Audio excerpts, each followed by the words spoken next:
नमस्कार। आइए बात करते हैं सबसे पहले आपकी कनिष्ठ उंगली के बारे में। कनिष्ठ उंगली ज्ञान की उंगली होती है। ज्ञान की उंगली का जीवन के अंदर बहुत गहरा संबंध है। जिस व्यक्ति की ज्ञान की उंगली सूर्य की लंबाई तक पहुंच जाए, उसके अंदर बौद्धिक क्षमता की कमी नहीं होती।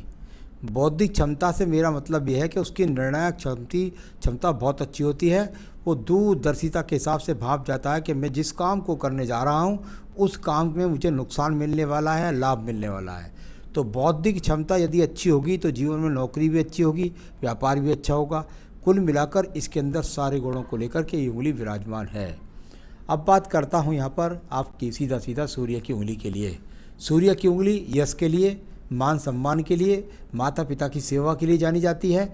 यहाँ सूर्य की उंगली बिल्कुल एकदम जुड़ी हुई है आपकी शनि की उंगली के साथ में। यानी कुल मिलाकर व्यक्ति अपने जीवन के अंदर अपने माता पिता की सेवा करता है, अपनी तरफ से कोई द्वेष स्थिति को सामने पैदा नहीं करता। साथ ही साथ आपके जीवन के अंदर यहाँ पर कोई भी किसी प्रकार का ऐसा बुरा सिंबल नहीं मिला जिसके अनुसार मैं कह सकूँ कि आपको अपने जीवन में किसी भी प्रकार की बदनामी का सामना करना पड़ा होगा। तो ये स्थिति यहाँ पर अपने आप में अनुकूल है।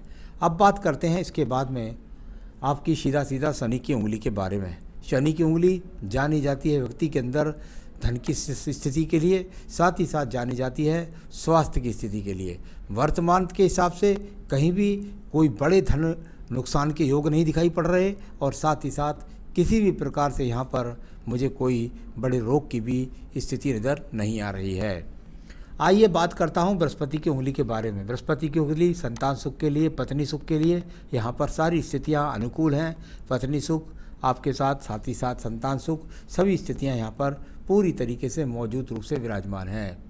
अब बात करते हैं बुध पर्व के बारे में। हालांकि मैंने आपसे बहुत कहा कि इंक लगा करके भेजें, ऐसे भेजें, लेकिन जितना भी आपने मुझे परिशिष्ट रूप से हाथ भेजा है इसको मैं पढ़ने का पूरा प्रयास कर रहा हूँ। देखिए, यहाँ बात करता हूँ आपके बुध पर्व के बारे में। बुध पर्व और ये बुध पर्व पर खड़ी हुई रेखाएं यदि इंक में होती तो बहुत शानदार तरीके से होती। यानी मैंने जैसे बताया कनिष्ठ उंगली में बौद्धिक स्तर बहुत अच्छा है। यहाँ पर ये पक्की रेखा इस बात को बताती हैं कि आपके पास में वर्तमान में भी धन की स्थिति के आगमन अच्छी तरीके से विराजमान है। अब बात कर लेता हूं मैं यहाँ पर आपके सीधा सीधा सूर्य पर्व की तरफ। सूर्य का पर्व और बहुत ही मजबूत स्थिति के साथ में वो रेखाएं हाथ के अंदर मौजूद हैं जो व्यक्ति को जीवन के अंदर राज्य सरकार की नौकरी, राज्य सरकार के टेंडर्स, इनसे लाभ दिलाती हैं और कार्य क्षेत्र में व्यक्ति को सम्मान दिलाती हैं। तो सूर्य पर्व भी बहुत अनुकूल स्थिति के साथ में विराजमान है। अब बात करते हैं इसके बाद में आपके सूर्य पर्व के बारे में, शनि पर्व के बारे में। शनि का पर्व अच्छे धन की स्थितियों के लिए, साथ ही साथ रोग के लिए, भाग्य का साथ देने के लिए इन रेखाओं को जाना जाता है। यहाँ पर एक वी का ट्रायंगल आपके पूरे के पूरे पर्वत को घेर करके खड़ा है। यानी कुल मिलाकर के जीवन के अंदर निश्चित रूप से व्यक्ति को अंत समय तक धन के आगमन बने रहेंगे, इस बात को दर्शाता हुआ आपका ये शनि का पर्व भी है। चलिए अब बात करता हूँ इसके बाद में आपके बृहस्पति के पर्व के बारे में। बृहस्पति का पर्व यहाँ पर कई प्रकार से ब्रैकेट्स में बनते हैं, तो कई रेखाएं मंगल पर्व से खड़ी भी होती हैं। एक हल्का सा काला स्पॉट भी दिखाई देता है।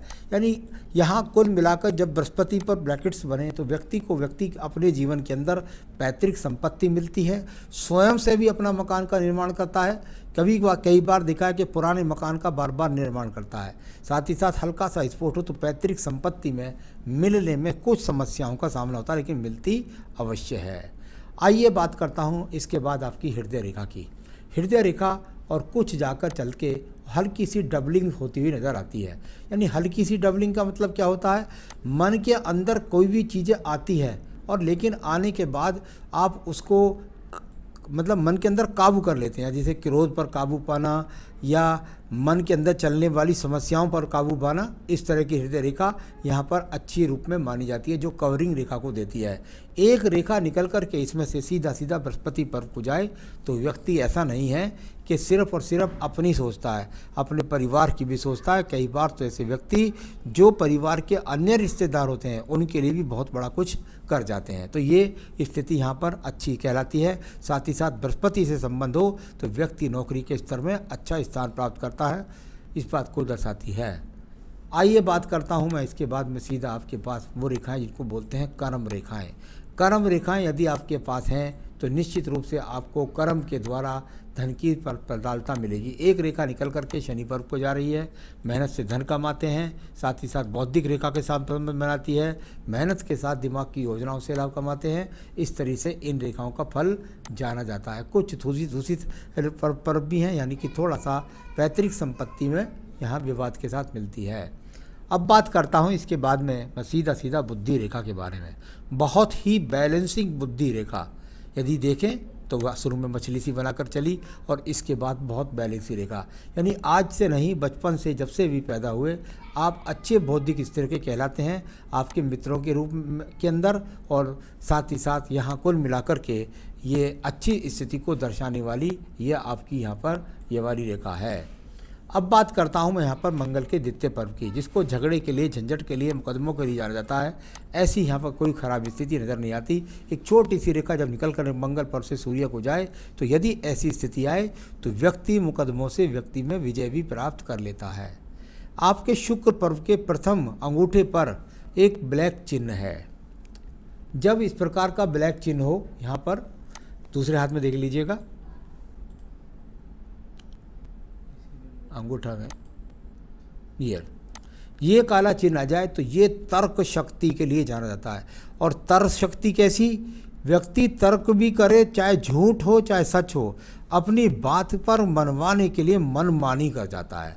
तो ये पाला तिर इस बात के लिए जाता है। नीचे वाला जो द्वितीय पर्व है वो थोड़ी सी कह सकते हैं संपन्नता के लिए ज़्यादा आकर्षण।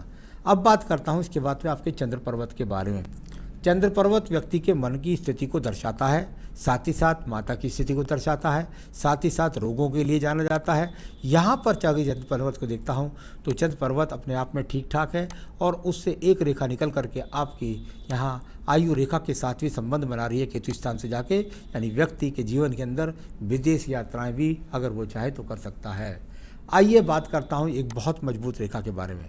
शुक्र पर्व से निकल करके बुध पर्वत को रेखा जब संबंध बनाए तो ऐसा व्यक्ति अपने संसाधनों को, व्यापार हो या नौकरी हो, दोनों स्थानों से मजबूती के साथ अपने संसाधन बनाता है। आप यदि चाहें और व्यापार करना चाहें, नौकरी करना चाहें तो नौकरी मैंने पहले से बोला है, और व्यापार करना चाहें तो व्यापार, दोनों ही चीज़ में, दोनों ही क्षेत्र में आप सिद्ध पुरुष हैं, इस बात को दर्शाने वाली ये बहुत मजबूत रेखा है। आइए अब बात करता हूँ मैं इसके बाद में यहाँ आपके सीधा भाग्य रेखा के बारे में। भाग्य रेखा और बिल्कुल अनुकूलता के साथ में चलती हुई सीधी छोटी छोटी रेखाओं ने भले ही जीवन में काटा है, लेकिन उससे का ज़्यादा प्रभाव आपके जीवन में नहीं रहा, और भाग्य रेखा लगातार आपकी चल करके और यहाँ वो अपने अच्छे स्तर को पहुँच गई है। यानी कुल मिलाकर के भाग्य रेखा भी आपके जीवन में लगातार रोल आपको देती रही है। तो ये सब चीज़ें पढ़ी मैंने। इसके बाद बात करता हूँ आपके शुक्र पर्व के बारे में। बहुत ही अच्छा शुक्र पर्व, यानी ऐसा शुक्र पर्व हो तो व्यक्ति के जीवन के अंतर्गत व्यक्ति के पास संसाधन सभी प्रकार के मौजूद रहते हैं। तो ये अच्छे संसाधनों वाला शुक्र पर्व भी आपके पास में मौजूद है। संतान रेखाएं आपके हाथ से मुझे लगभग 3 संतान रेखा चमक रही है, बाकी पथरी के हाथ से ज़्यादा ये देखी जाती हैं।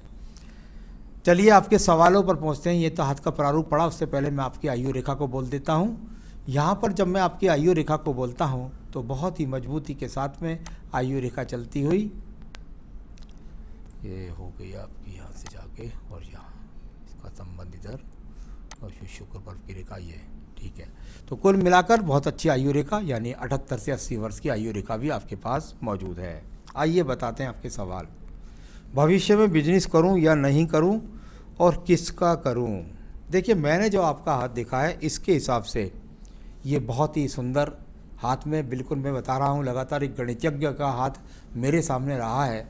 तो यदि आपके जीवन के अंदर आप अगर कोई बिजनेस करना चाहते हैं तो मेरे हिसाब से सीए हुए, अकाउंटेंट हुए, अकाउंट क्षेत्र का गणितज्ञ का काम हुआ, टीचिंग क्षेत्र का काम हुआ, एजुकेशन क्षेत्र का काम हुआ, इस तरह के काम से जुड़ करके स्कूल खोल लेते हैं बहुत से लोग, तो कोचिंग सेंटर खोल देते हैं बहुत से लोग। तो ऐसे व्यापार कहीं ना कहीं से अगर आपके साथ कुछ हैं तो उनके साथ जुड़ेंगे आप, तो आपको ज़्यादा सफलता प्राप्त होगी। तो यहाँ कोई वैसे व्यापार का सिस्टम मुझे नज़र नहीं आया दूसरी तरीके का। मैं शेयर मार्केट में इन्वेस्ट करूं या ना करूं। एक रेखा का इन्वॉल्वमेंट था यहाँ पर, मंगल रेखा से निकल करके शनि को जा रही थी। वो बहुत मजबूती से तो नहीं था, लेकिन बिल्कुल बहुत सोच समझ करके थोड़े रूप में कहिए, आपको लाभ प्राप्त होगा। मेरी इनकम के सोर्स आगे क्या रहेंगे? आपकी इनकम के सोर्स मैंने बताया कि आप जिस क्षेत्र में आपने पूछा है उस क्षेत्र से जुड़े रहेंगे। और साइड वाइज कई बार मैंने ऐसे लोगों को देखा है कि अपनी नौकरी छोड़ने के बाद वो उसी क्षेत्र में दोबारा से जॉब ज्वाइन कर लेते हैं। तो कहीं ना कहीं मतलब कुछ ना कुछ जो मैंने काम बताए उनसे ज़्यादा जुड़ा हुआ है, और आपके सोर्स ऑफ इनकम लास्ट तक आपके जीवन में बने रहेंगे। हेल्थ के बारे में बताएं। अभी हेल्थ के इश्यूज़ कहीं भी मुझे कोई ज़्यादा ख़राब नज़र नहीं आए हैं। तो कुल मिलाकर एक कवच रेखा हृदय रेखा के साथ चल रही है, यानी कि जब तो कुछ होता है डॉक्टर से मिल लेता है और व्यक्ति ठीक हो जाता है। तो अभी सेहत के इशू भी कोई बड़े नज़र नहीं आए। पैतृक संपत्ति मैंने बताई थी आपको ज़रूर मिलेगी, और यहाँ नीचे मणिबंध से रेखा भी निकल रही थी, उसके हिसाब से भी बनेगी, मिलेगी, थोड़ा सा विवाद के साथ मिलेगी, लेकिन मिलेगी ज़रूर। तो बताया मैंने आपकी सारी रेखाओं के बारे में, पर्वों के बारे में, सब चीज़ों के बारे में। आपको मैं बताना चाहूँगा ज़रूर, आपके जीवन के अंदर कोई समस्या ना आए और सब काम सुचारू रूप से चलते रहें। तो उसके लिए आप क्या करें? आप एक बेहतरीन सा तो पुखराज पहन सकते हैं। यदि आप नग पहनना चाहते हैं तो आपका नग बनता है पुखराज। साथ ही साथ आप इसको चाहें तो हमसे मंगवा सकते हैं, हम आपके स्थान तक पहुंचा सकते हैं। दूसरी बात, आप जो है पूजा के अंदर बस आपको कुछ ज़्यादा नहीं करना है।